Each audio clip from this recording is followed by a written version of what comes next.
Now there's been a long debate on whether it's better to play on consoles or PC. A lot of my friends like to flex their PCs and say that there is no need for them to buy a console because their PC will always be more powerful, but let me tell you why I will always play on consoles.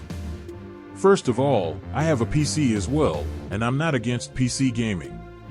Some of my best memories of gaming were experienced through PC, like the Splinter Cell franchise, Pajama Sam, Carmen Sandiego, and emulators. But the reason I will always prefer consoles over PC is not because of the power of the console, but more so the culture of it. Let me explain.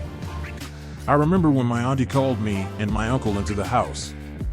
She looked angry at us. I thought that maybe we did something wrong. Then she asked us to turn around, and all we could see was a brand new sealed PlayStation 2. It turns out she was trolling us the whole time. This was a huge deal. I mean, every family had a PS2 back in the day. I just loved the feeling of gathering around with your friends and siblings on the couch or carpet in front of a television playing games. We'd pass the controller over to the next guy if someone loses, or we'd just compete against each other.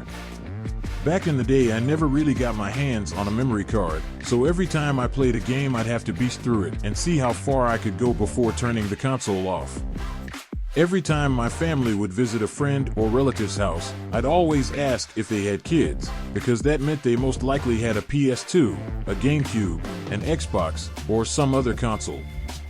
I used to love watching game companies at E3 introduce new hardware. I was blown away when the Nintendo DS came out, and I used to love how ambitious Sony was, like with the iToy, and even the Wonderbook.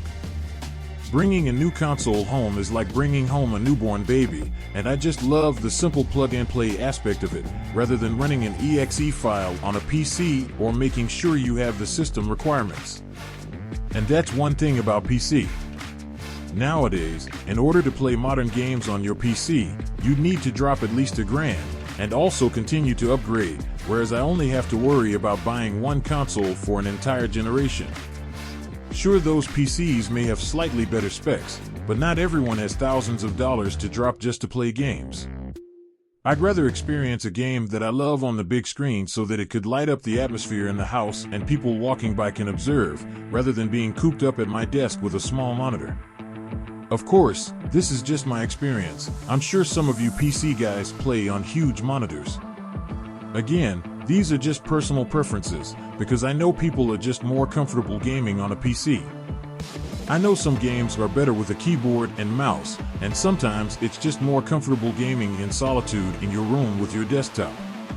Some PC gamers say it's convenient for them to have all their games in one place, and I get that. But I feel that way about consoles because I love the fact that I can collect the games I like physically. Most PC games today don't have physical releases. Heck, the PCs themselves don't even have disk drives. I'm fortunate enough to have my bedroom decorated with consoles like the PlayStation 5, the Switch, the Xbox, and even the older consoles. Looking at each of them brings up nostalgic moments I had playing on them. One of my PC friends said that he wishes console exclusivity wasn't a thing, and I see where he's coming from. At least for him, a lot of PlayStation games are coming to PC. Even though the PC may have better horsepower, not all the PlayStation ports are perfectly optimized to run on the PC. So in conclusion, I love consoles and PC, but if a PlayStation, Nintendo, or Xbox game comes out, I prefer to play it natively on its home console.